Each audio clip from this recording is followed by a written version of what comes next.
Merci Antoine pour ce florilège de citations tout à fait intéressantes qu'on pourrait multiplier et qui appellerait d'ailleurs, très intéressant, des analyses rhétoriques très précises. L'argument de l'effet pervers, le remède est pire que le mal, l'argument des parallèles, l'argument ad futurum, j'ai tort aujourd'hui, mais à l'avenir j'aurai raison, etc., etc. Il y a comme ça, il existe des catégories d'analyse de tous ces argumentaires qu'on pourrait appliquer systématiquement à la question de l'immigration. Ça n'a jamais été fait, vraiment. Il y a quelques auteurs qui ont écrit des articles là-dessus, mais là, il y a un matériau extraordinaire pour mener ce genre d'analyse, et puis ensuite essayer de voir quels sont les arguments qui portent, parce qu'il y a des arguments qui sont plus forts que d'autres, intrinsèquement. Il y a des arguments qui valent également par leur contexte, par les leçons de l'histoire, etc., etc. Donc voilà, je pense que ça vous a déjà pas mal inspiré, et nous allons passer maintenant à un thème connexe et traité sous un angle assez différent, donc la géographie politique, je dirais. Donc Camille, à toi la parole.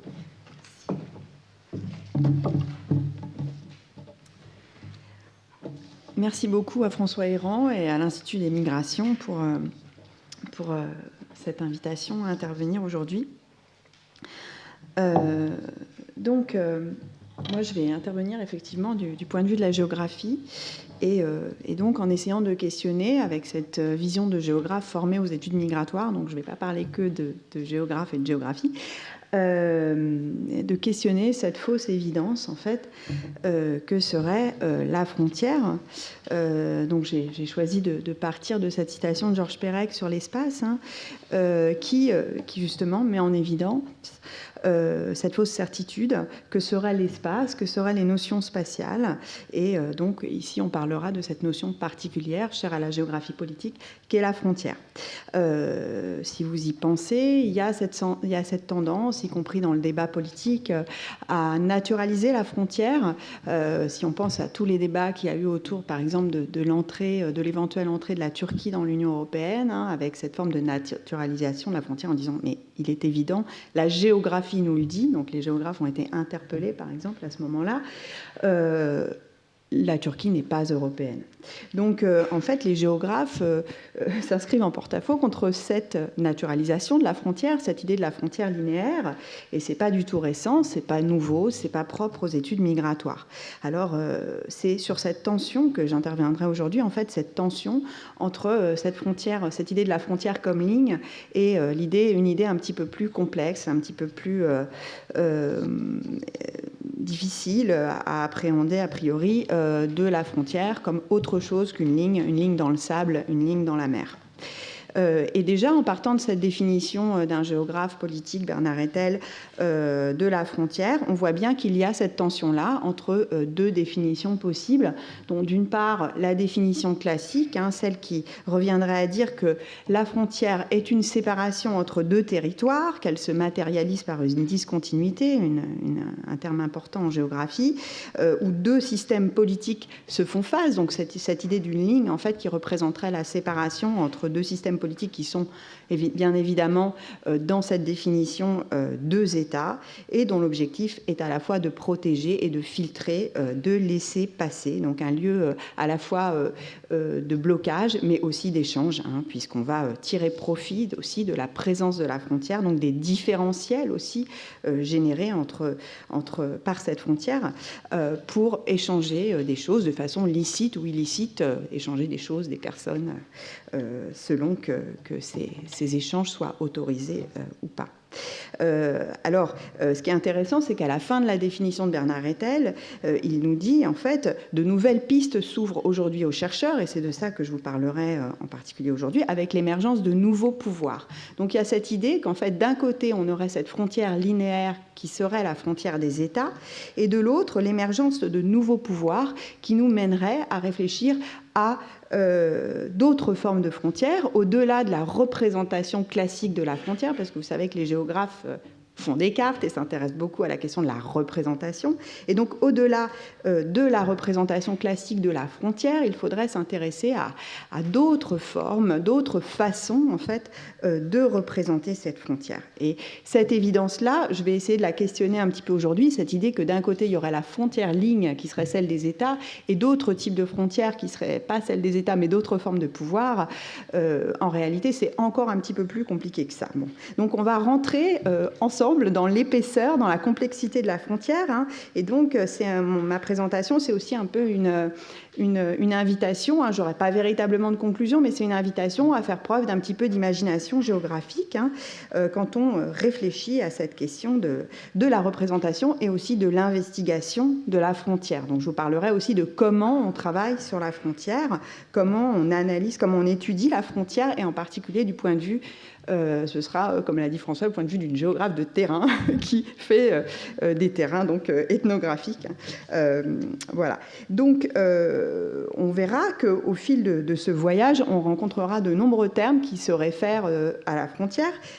Mouvement transfrontalier, territoire transfrontalier, place marchande transfrontalière, le lieu frontière, frontière zone, frontière mobile, ça donne le tournis, frontière réticulaire. Voilà, toutes ces expressions, je les emprunte à d'autres chercheurs, hein, elles ne sont pas de moi. Donc voilà, ce que je vous propose aujourd'hui, c'est donc un petit voyage au sein des études migratoires, un petit voyage géographique pour essayer de trouver la façon dont cette question de la frontière a été abordée. Voilà. Et au fil de ce voyage, j'essaierai de vous montrer ce qui a évolué au niveau des questionnements et aussi des méthodologies. Je commence dans les années 90, c'est un petit peu arbitraire, mais pas complètement. Parce que les années 90, même si on peut dire que la pensée sur les migrations, comme on l'a vu avec l'intervention d'Antoine Pécou, est aussi ancienne au moins que les sciences sociales, on peut faire l'hypothèse, hein, et je parle d'un article en particulier d'Hervé Doménac, qui montre que les années 90, c'est aussi ce moment où les sciences sociales vont intégrer un discours global sur les migrations, une forme de complexité à la confluence de plusieurs disciplines dans leurs analyses. Hein. Donc c'est un peu un moment important dans la structuration d'un champ interdisciplinaire scientifique qu'on peut appeler les études migratoires, en fait. Donc c'est pour cela que je partirai de ce moment-là, et aussi parce que ça a été un moment important, un moment qui a été marqué par la réflexion sur la mondialisation en général dans les sciences sociales, et qui donc a amené forcément des réflexions importantes sur les frontières. Donc je pars des années 90 pour ce petit voyage, et aussi je pars d'une question qui ne couvre pas toutes les questions des études migratoires. Si vous avez l'habitude de suivre ce séminaire et les leçons de François Héran, vous le savez, les études migratoires se structurent autour de quelques grandes questions, à savoir, par exemple, qu'est-ce qui fait qu'on part ou qu'on ne part pas d'ailleurs, qu'est-ce qui fait qu'on va aller vers tel ou tel endroit, et qu'est-ce qui se passe une fois qu'on est arrivé, et toutes les questions d'intégration, d'assimilation, etc. Et moi, je parlerai d'autre chose. En fait, je parlerai de cet entre-deux de la frontière, ce moment, en fait, finalement, non pas pour comprendre ce qui se passe au point A et au point B, si on considère que le point A, c'est le lieu de départ, et le point B, le lieu d'arrivée, même si on sait que c'est autrement souvent beaucoup plus complexe, mais en tout cas, je m'intéresserai à ce qui se passe entre le point A et le point B, c'est-à-dire cet entre-deux migratoire qui est amené à prendre une place de plus en plus importante, en fait, dans les travaux sur la migration, et notamment autour de la notion de frontière. Et ce qui m'intéresse dans cet entre-deux, dans ce qui se passe notamment, c'est pour ça que j'ai mis cette photo de terrain en route, sur la route, cet entre-deux, en fait, il a un double sens. Hein. C'est à la fois ce qui passe et ce qui se passe. Donc, c'est en même temps réfléchir aux multiples passages, aux multiples traversées, aux multiples circulations, et d'ailleurs pas seulement des circulations humaines, parce que le passage amène aussi, il y a tout un travail en cours par certains membres de lycée, notamment sur la question des objets, par exemple des objets du passage, certaines membres, ce qui se passe et ce qui passe. Et c'est ce double aspect qui m'intéresse, et notamment leur articulation. Alors je vais travailler sur deux étapes, c'est très caricatural ce que je vais faire, mais Bon, c'est comme ça que j'ai pensé vous le présenter. 2 étapes, donc depuis les années 90, de la réflexion sur les migrations. Donc je les sépare de façon un petit peu artificielle, mais l'idée, c'est de vous montrer quand même comment on a eu un petit peu 2 moments, notamment en géographie, mais pas seulement, 2 moments de réflexion qui vont questionner en fait et aborder la frontière de façon différente. Donc un premier moment qui se déroule de façon, là aussi, vraiment grosso modo, du début des années 90, du tout début des années 90 à la moitié des années 2000, même si, voilà, il y a des choses qui se superposent. Hein. Et puis ensuite, ce qui se passe depuis, ce qui se joue dans les études migratoires autour de la notion de frontière depuis une quinzaine d'années. Donc la première époque que je vais évoquer, ce qui me semble important à dire, même si je ne vais pas trop développer là-dessus, mais ce qui me semble important à dire, c'est qu'elle se caractérise, et c'est vraiment étonnant, par un leitmotiv, c'est que une grande partie des travaux en fait sur les migrations qui se développent donc entre 90 et 2005 pour le dire rapidement vont porter sur ce qu'on va appeler les nouvelles migrations. Voilà. Et d'ailleurs on le retrouve aussi dans les travaux anglophones, même si ça veut dire autre chose, donc je ne vais pas trop en parler là, mais en tout cas dans la littérature francophone, c'est impressionnant. On a un certain nombre de livres, et là encore je vous en ai mis que quelques-uns. En fait, il y a beaucoup de numéros spéciaux de revues aussi qui vont sortir sur les nouvelles migrations, les nouvelles configurations migratoires, les nouvelles formes migratoires, etc. Alors, bon, nouveauté, je vous l'ai déjà dit, on est dans un contexte particulier, un contexte de questionnement sur la mondialisation. Qu'est-ce que va apporter la mondialisation à la réflexion sur les migrations ? On est dans un contexte aussi où les migrations évoluent du fait de transformation des marchés du travail, notamment dans les sociétés des Nords, donc avec cette idée qu'on a une disparition, en fait, dans les travaux, en tout cas, hein, de la figure du travailleur immigré, de l'ouvrier traditionnel, et on va mettre en avant, en fait, de nouvelles formes de segmentation du marché du travail, on va mettre en avant la tertiarisation du marché du travail, donc le fait que de plus en plus de migrants se trouvent dans des secteurs, plutôt dans le secteur tertiaire, et on va mettre en avant aussi, dans cette réflexion sur les nouvelles formes de migration, ce qu'on va appeler parfois la mondialisation des migrations, c'est-à-dire le fait que les migrations, de plus en plus, les pays d'immigration attirent des migrations venues du monde entier. Bon, en fait, c'est pas exactement vrai, mais en tout cas, il y avait une insistance un peu sur cette dimension-là dans ces travaux, puisqu'aujourd'hui, on sait que la plupart des migrations sont régionalisées. Un autre aspect de ces travaux, ça va être aussi, toujours dans cette idée d'insister sur la diversification des formes de migration, d'insister sur la part croissante des réfugiés dans les flux migratoires, et aussi de montrer en fait que les migrations, souvent, il y a une espèce de continuum entre des formes migratoires économiques et des formes d'asile, et que c'est intéressant aussi de travailler l'articulation entre ces deux figures opposées que sont, a priori, le migrant économique et le demandeur d'asile. Alors, c'est une phase aussi où les auteurs utilisent des termes très forts, donc il y a cette idée de nouveauté, de nouvelles formes, mais d'autres termes encore pour indiquer qu'on est dans une période de changement, une période où on a du mal à cerner en fait, voilà, les contours de ces flux. Donc on parle de turbulence, de brouillage des cartes, de formes migratoires mondialisées, sans trop savoir encore vraiment de quoi on parle. Donc c'est une phase qui est caractérisée par le changement. Et le deuxième aspect sur lequel je vais m'attarder davantage de cette phase-là, parce que pour le coup, il touche véritablement directement à la question des frontières, c'est que c'est aussi une phase qui est caractérisée, et certains de ces livres sont des livres consacrés à cette question-là, en fait, c'est une phase qui est caractérisée par la montée d'un courant d'études qui va véritablement, alors est-ce que c'est une révolution épistémologique, je ne le sais pas, mais en tout cas qui va marquer très fortement la réflexion sur les migrations, à savoir ce que dans la sphère plutôt anglophone, on a appelé le transnationalisme, mais on l'utilise aussi en France, bien entendu, hein, et dans la sphère francophone, ce qu'on a parfois appelé les travaux sur la circulation migratoire. Ce sont deux termes qui vont être très importants, et je vous en parle parce qu'ils vont amener une réflexion sur la notion de frontière qui va être au cœur donc, de ces travaux-là.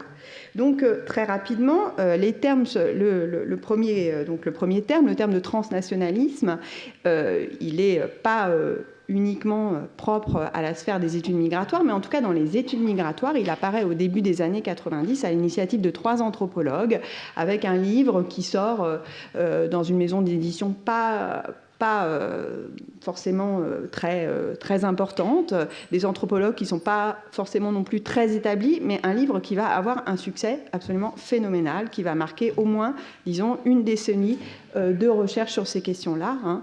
Et donc, pourquoi ça touche à la question des frontières ? Parce qu'à ce moment-là, la définition qui est proposée du transnationalisme par ces 3 anthropologues, c'est que ce transnationalisme se réfère donc à ces liens que forgent les migrants entre société d'accueil et société d'origine, et surtout que ce transnationalisme est un phénomène qui traverse et qui dépasse dans une certaine mesure les frontières géographiques, culturelles, politiques, traditionnelles. Et donc c'est cette idée du caractère transfrontalier du transnationalisme qui va accompagner toute la réflexion dans cette décennie-là, et que l'on va retrouver dans de nombreux travaux. Donc l'influence de ce livre a été très grande, je vous le disais. En France, elle a amené à de nombreuses thèses. Hein. On a plusieurs exemples de thèses sur les circulations transnationales, par exemple des migrants entre le Mexique et les États-Unis, en géographie, sur le lien entre circulation, migration et développement vers le Maroc. Hein, c'est la thèse de Thomas Lacroix, les travaux de Laurent Farret. Enfin, il va y avoir dans ces années-là, dans les années 90, début des années 2000, beaucoup de travaux en géographie qui vont insister sur ces liens, qu'il s'agisse des activités politiques, des transferts financiers, du lien entre migration et développement, des relations familiales, mais qui vont insister très fortement sur ces liens qui se tissent au-delà des frontières. Et en parallèle, dans ces mêmes années-là, on assiste aussi au développement d'une série de travaux, en France, en fait, sur ce qu'on va appeler la circulation migratoire. Et là aussi, alors des fois, les thèmes se rejoignent, comme sur ce livre qui va s'appeler « Les circulations transnationales », parce qu'effectivement, les deux sont très liés, où on va s'intéresser aux activités de mobilité, de circulation que mettent en place les migrants. Et dans ces travaux, on va s'inscrire, ces travaux vont s'inscrire dans une tradition importante qui n'est pas du tout neuve pour le coup, notamment en géographie, de réflexion sur les réseaux sociaux mis en place par les migrants, sur les chaînes migratoires, sur les territoires mis en place par les migrants, etc. Et parmi ces travaux, il faut que je mentionne un travail qui a été pionnier, qui a été important à ce moment-là, qui a été le travail d'Alain Tarius autour des circulants maghrébins. Donc Alain Tarius était parti en fait d'une ethnographie de ce qu'il appelle une place marchande transfrontalière. Là encore, il y a beaucoup de trans dans tout ça. Donc à partir de Marseille en fait, hein, donc qui a cette position frontalière de fait, hein, puisqu'on en est à réfléchir sur ce qu'est la frontière et ce qu'elle n'est pas. On va commencer dans ces travaux-là à réfléchir à la notion de ville-frontière. Et les villes-frontières, moi-même j'ai travaillé à ce moment-là sur Naples. Les villes-frontières, ce sont ces villes qui, par leur positionnement spécifique, ce sont souvent des ports, mais pas toujours, hein, Naples, Marseille, Alicante, Istanbul et d'autres, vont jouer un rôle frontalier, puisque un certain nombre de migrants, et on va se rendre compte en lisant Tarius que ces migrants ne sont pas une exception, qu'ils sont nombreux, qu'ils sont importants, hein, puisque à un moment donné, il avait procédé, de façon un peu artisanale, mais il avait procédé à un comptage des flux, et il avait, à la fin des années 80, considéré qu'il y avait plus de 700 000 commerçants qui, chaque année, venaient s'approvisionner à Marseille. Donc, cette place marchande transfrontalière, elle est animée par des flux. Alors, souvent, ce sont des migrants qui, par ailleurs, sont installés en Europe, mais qui passent par Marseille et qui s'approvisionnent à Marseille pour faire circuler des marchandises qu'ils vont revendre un petit peu aux quatre coins de la Méditerranée. Et donc c'est une phase importante parce qu'on va mettre en évidence ces phénomènes de circulation, l'importance de ces phénomènes. Le titre « Les fourmis d'Europe » est évocateur parce qu'on voit que ce sont des petites circulations de marchandises, ce ne sont pas des circulations importantes, mais elles vont initier ce que Michel Peraldi après a appelé des norias, et donc cette idée qu'il y a un mouvement d'ensemble qui se crée et qui contribue à la transformation de ces espaces urbains, de ces places marchandes transfrontalières qui deviennent des lieux frontières à proprement parler. Donc, beaucoup de travaux sur cette question à cette époque, avec donc des réseaux circulatoires, c'est-à-dire que ce sont des travaux qui à la fois mettent en évidence ces réseaux de circulation et en même temps la transformation des places marchandes.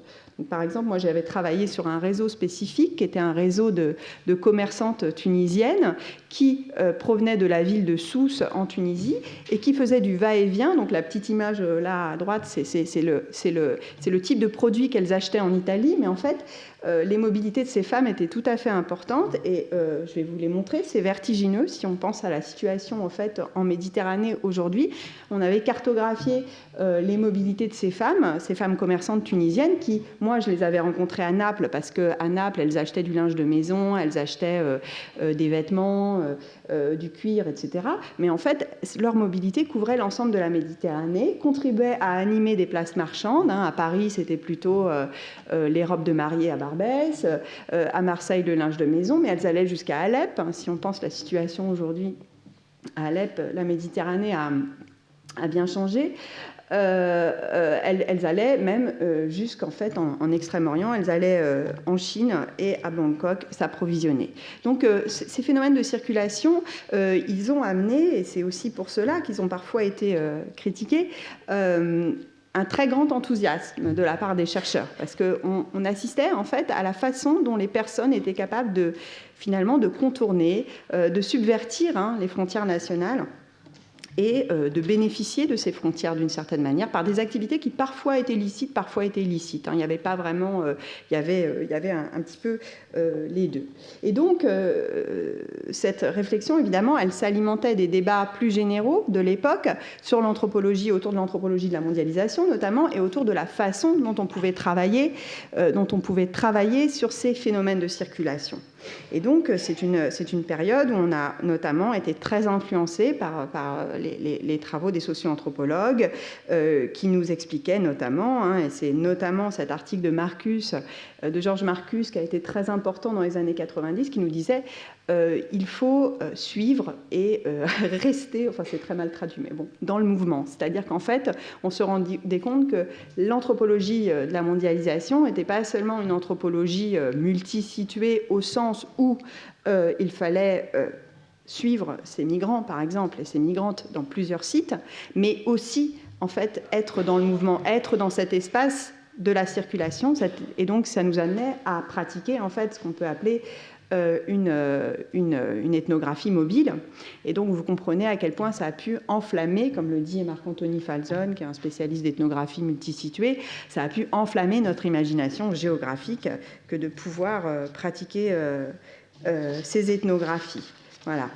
Donc, on va suivre les hommes et les femmes, on va suivre ceux qui les accompagnent, et on va à la fois théoriser ce qu'on pourrait appeler l'idée du lieu frontière, en fait. Alors, je vous donne une définition qui avait été proposée à l'époque par Michel Peraldi, qu'on va retrouver après quand on va penser un peu différemment les lieux frontières, à savoir ces lieux urbains où le sens de la frontière se retourne et se transforme de ligne en lieu. C'est-à-dire où la frontière prend consistance, non pas seulement comme marquage, empreinte souverainiste, mais comme micro-société. Et on retrouve des choses similaires après quand on va, notamment dans le travail de Michel Ager, je pense, quand on travaille sur la question de la frontière aujourd'hui.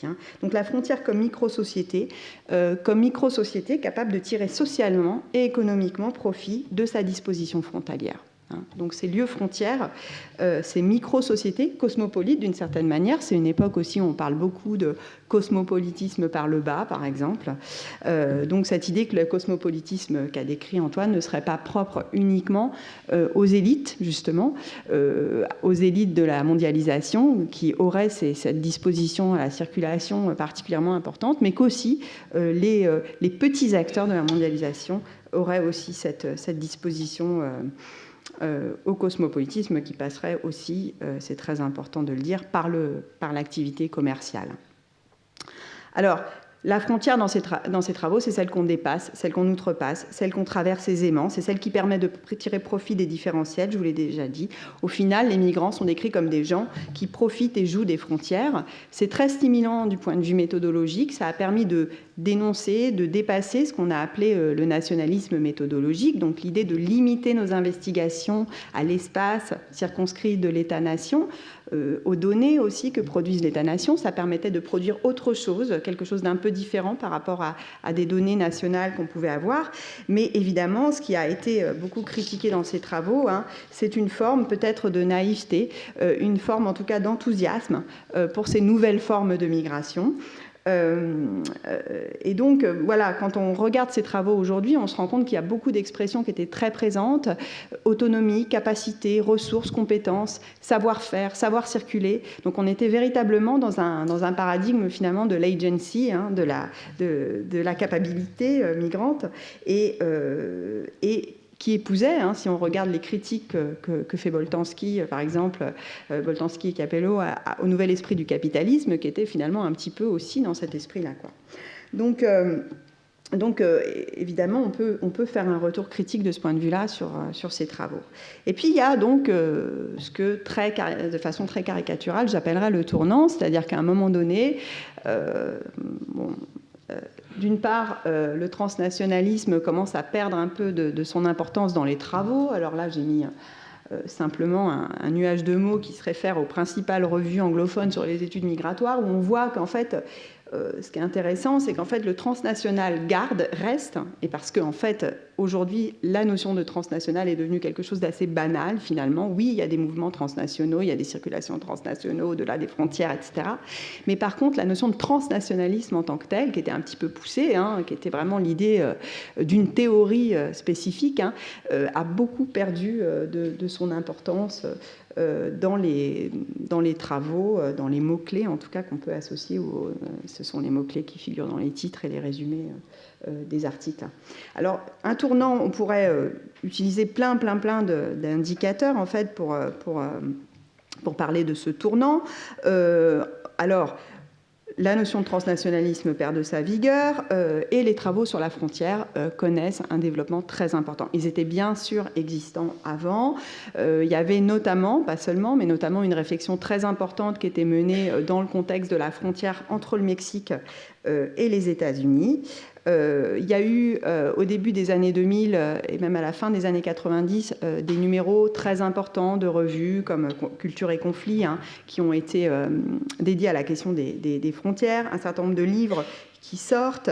Et puis, alors, dans le contexte des États-Unis, il y a un moment important qui est le 11 septembre. Ça, c'est évident que le 11 septembre, du côté des États-Unis et du côté des travaux qui sont produit sur la question marque un tournant, si bien que Thomas Feist propose d'utiliser à partir de ce moment-là la notion de Migration Security Nexus, donc l'idée qu'il y aurait un lien très fort, une relation très forte entre les questions de migration et les questions de sécurité. En tout cas, la sécurité, le contrôle, la frontière prennent de plus en plus d'importance dans les travaux, avec des précurseurs, bien entendu. En Europe, on peut penser à Didier Bigot, on peut penser à Étienne Balibar et d'autres qui, y compris ici présents, qui ont travaillé sur ces questions-là assez tôt, Alain Maurice aussi. Alors, moi, comme je parle du point de vue des géographes aussi, j'avais envie de signaler un phénomène, par exemple, intéressant, qui n'est pas seulement d'ailleurs quelque chose qui appartient aux géographes, hein, quelque chose d'intéressant et d'hybride, à mon avis, qui est finalement pas seulement le collectif Migre Europe, qui est un collectif important, qui rassemble des chercheurs et des non-chercheurs, en tout cas des gens qui militent autour de la question de l'ouverture des frontières, et qui produit depuis 2009, et là aussi, donc c'est un moment important du point de vue des géographes, un atlas qui a été maintenant réédité 3 fois, qui a été publié en anglais, qui est l'Atlas critique des migrations en Europe. D'ailleurs, il ne s'appelait pas critique au début. Ah si, quand même, approche critique des politiques migratoires. Ouais. Et puis après, géographie critique, peu importe. En tout cas, voilà. Bon, pour moi, Migre Europe fait d'abord figure d'intellectuel collectif, parce que c'est des gens qui réfléchissent ensemble à cette question des frontières. Il y a parmi ces animateurs-là, une figure qui est un géographe, hein, Olivier Clochard, mais il y en a eu d'autres aussi qui appartiennent un peu à cette nébuleuse, Philippe Rekasevitz, Nicolas Lambert, d'autres, Françoise Bauken, qui vont réfléchir à cette question de la cartographie, de la représentation, donc pour revenir à mon introduction, de la représentation des frontières, et qui vont mener donc, cette entreprise collective, qui est une entreprise aussi hybride, et c'est pour ça qu'elle est intéressante, entre militantisme, enfin c'est aussi pour ça qu'elle est intéressante, entre militantisme et recherche, en fait, hein, recherche-action, on pourrait dire. Donc une initiative qui, à la fois, à mon avis, qui a une grande valeur scientifique, mais aussi une grande valeur militante. Et donc voilà, donc cet atlas qui notamment va mener une réflexion autour d'une carte qui est peut-être la plus célèbre des cartes de géographes réalisées dans les 20 dernières années, à savoir la fameuse carte des morts, hein, qui là aussi est intéressante parce que c'est un produit un petit peu collectif qui a circulé, puisque au début c'était une idée de Philippe Rekasevitz pour le monde diplomatique, ensuite Olivier Clochard se l'est approprié, Nicolas Lambert a fait toute une série d'exercices cartographiques autour de cette carte, donc en fait voilà, c'est quelque chose d'assez, c'est un objet qui circule, et là pour le coup qui permet de décrire de façon très forte, à mon avis, très claire, très nette, la matérialisation de la frontière par le nombre de morts. Donc il y aurait toute une réflexion, enfin il y a beaucoup de travaux en fait sur l'histoire de cette carte et aussi sur l'histoire du comptage des morts. Antoine aussi a participé à ces travaux, hein. Il y a toute une histoire politique du comptage des morts à la frontière et notamment en Méditerranée. Mais en tout cas cette carte, alors là, en l'occurrence, c'est une version possible de la carte. Je vous dis, il y en a des dizaines. Cette version-là, elle vous montre comment, en fait, le nombre des morts a augmenté. C'est-à-dire, en fait, que la première carte représente une période de 93 à 2009, et la deuxième carte représente que les 7 années qui ont suivi. Et vous voyez à quel point il y a eu une intensification du nombre des morts, mais c'est aussi une carte qui permet de localiser, hein, avec ces espèces de grappes formées par les cercles, qui permettent de visualiser le nombre de morts. Donc voilà, c'est une carte qui a, je pense, qui est particulièrement... qui parle particulièrement et qui nous montre bien finalement cette autre fonction de la frontière qu'on avait un petit peu laissée de côté quand on parlait de transnationalisme et de circulation transnationale et de place marchande transfrontalière. Cette frontière qui trie, cette frontière qui tue, cette frontière qui filtre, et ce qui, justement, pour revenir à l'idée de départ de ce qui passe et ce qui ne passe pas à la frontière, ce qui s'arrête en fait à la frontière. Donc ce tournant, dont la carte des morts peut être un des emblèmes de ce tournant dans les travaux sur la question, et qui évidemment est aussi lié à la dureté du contexte, marquée par l'augmentation de la rétention et des expulsions, du contrôle frontalier, des formes d'irrégularisation, donc de production de l'irrégularité de la migration, hein, et de l'asile d'ailleurs, du fait de la restriction des voies légales d'entrée dont Antoine a déjà parlé, l'externalisation bien entendu, hein, la mise en place de contrôles à l'extérieur des territoires, et notamment des territoires européens, la mise en place de régimes d'expulsion, hein, qui encouragent bien entendu une réflexion plus critique sur les frontières de la part des universitaires. Vous voyez que mon propos est aussi un propos sur la façon dont contexte politique, contexte de recherche s'influencent mutuellement. Donc ces travaux, que font-ils ? Bon, ils rappellent bien entendu l'existence des frontières déjà, c'est-à-dire qu'on est passé d'une phase, alors j'exagère, hein, mais une phase où il y avait quand même certains auteurs importants, influents, comme O'Mahey par exemple, qui qui parlait de disparition des frontières. Donc là, on est dans une phase où, au contraire, on va expliquer que la frontière est plus que jamais présente, finalement, que cette frontière est de plus en plus importante, et l'influence de Balibar sur ses travaux, d'Étienne Balibar, est très importante, et encore aujourd'hui elle l'est, à savoir que si la frontière est de plus en plus importante, cette frontière a aussi changé de forme, et là ça intéresse les géographes, et donc elle va aussi se présenter de façon différente. Il va falloir travailler sur des zones, des régions, des pays, et donc le rapport entre la frontière et le territoire évolue beaucoup, et cette frontière en fait doit être considérée plutôt comme un processus. Les géographes politiques parleraient de processus de territorialisation, déterritorialisation, reterritorialisation de la frontière, influencée un peu par Deleuze et compagnie, mais en tout cas il y a cette idée-là d'un processus qui se met en place. Cette idée d'un processus et cette idée d'un questionnement autour de la linéarité de la frontière. Donc on a un livre que j'aime beaucoup, mais qui n'existe qu'en italien, je crois, malheureusement, Lo spettacolo del confine, qui est un livre de Paolo Cuttita, qui est actuellement accueilli à Paris chez Antoine Pécou, qui justement remet en question cette idée d'une linéarité de la frontière et surtout remet en question la naturalisation de Lampedusa comme île frontière, c'est-à-dire avec l'idée que non, il n'y a pas de frontières naturelles, ce sont des frontières qu'on construit, et ces frontières sont, avant d'être des lignes dans la mer, des lignes dans le sable, sont des lieux. Donc là, je vais vous parler un petit peu de toutes ces métaphores ou de toutes ces expressions géographiques qui ont été utilisées pour désigner les nouvelles formes de la frontière. Donc, on questionne l'idée d'une linéarité de la frontière et on a d'autres expressions qui apparaissent dans la recherche. Par exemple, l'idée d'une frontière réseau, d'une frontière réticulaire.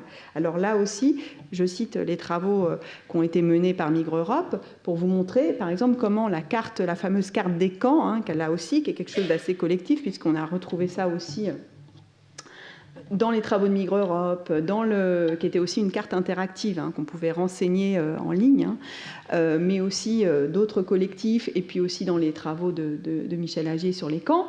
Donc cette carte, elle permet de montrer comment progressivement, en fait, il y a une extension du domaine des camps, si vous voulez, en Europe et au-delà de l'Europe, bien entendu, même si les données parfois dont on dispose sont moins importantes, en tout cas en ce qui concerne l'Afrique du Nord, c'était un des problèmes de cette carte, c'est qu'elle ne représente que ce à quoi on a accès. La question de la... Aujourd'hui, bon, ça c'est une carte assez datée, mais aujourd'hui c'est la question de la Libye, par exemple, qui pose question, qui pose problème. Donc cette idée d'une frontière réticulaire, d'une frontière réseau qui s'étendrait à l'image d'une toile d'araignée, en quelque sorte, sur l'ensemble des territoires. Donc ça, c'est une des métaphores qu'on peut utiliser. Une autre métaphore, une autre expression, pardon, ça va être celle de lieu frontière. Donc on retrouve le lieu frontière dont on avait parlé au sujet des places marchandes transfrontalières, mais cette fois-ci pour montrer comment se fixent en certains lieux spécifiques à un moment donné toutes les caractéristiques de la frontière, celle du contrôle, celle de la visibilisation aussi du contrôle, celle du tri, celle du filtrage. Et donc c'est dans ce cadre qu'on a travaillé, par exemple, que Michel a travaillé sur les camps, qu'il y a eu beaucoup de travaux sur les prisons, un type de lieu frontière et les centres de rétention, les villes, les enclaves, les aéroports, les îles.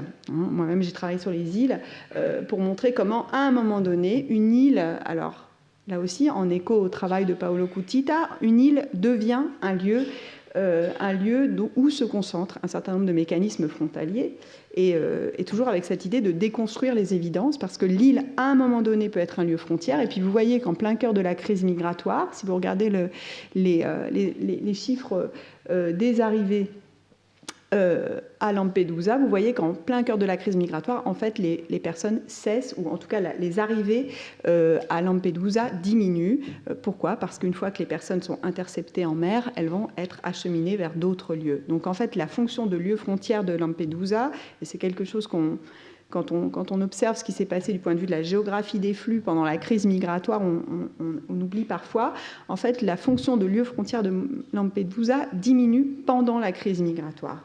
Et un cas encore plus marquant, c'est le cas de l'île de Malte.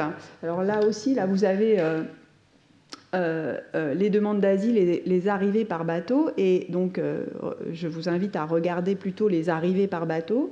Et vous voyez qu'en fait, au cœur de la crise migratoire, là aussi, et encore plus, a fortiori qu'à Lampedusa, parce que là, c'est vraiment évident que plus personne n'arrive à un moment donné. Alors, ça a un petit peu changé, là, récemment, mais plus personne n'arrive à Malte. C'est-à-dire que Malte, qui est quand même au cœur de la route migratoire, qui a été une des plus importantes avec la route entre la Grèce et la Turquie, de cette fameuse crise, avec beaucoup de guillemets, au cœur du canal de Sicile, a réussi à ne pas avoir d'arrivée en plein cœur de la crise migratoire. Et donc là, on voit bien comment on produit, on construit ce qui est une frontière, mais aussi ce qui n'en est pas, quoi, finalement. C'est une longue histoire d'accords, de diplomatie plus ou moins grise entre Malte et d'autres États qui a fait que, et notamment l'Italie, qui a fait que Malte a réussi à se tenir complètement à l'abri de la crise migratoire. Donc ça, c'est une autre expression, l'expression de lieu frontière. On va aussi parler de zone frontière, et la zone frontière par excellence aujourd'hui, évidemment, si on travaille sur l'Europe, c'est la Méditerranée.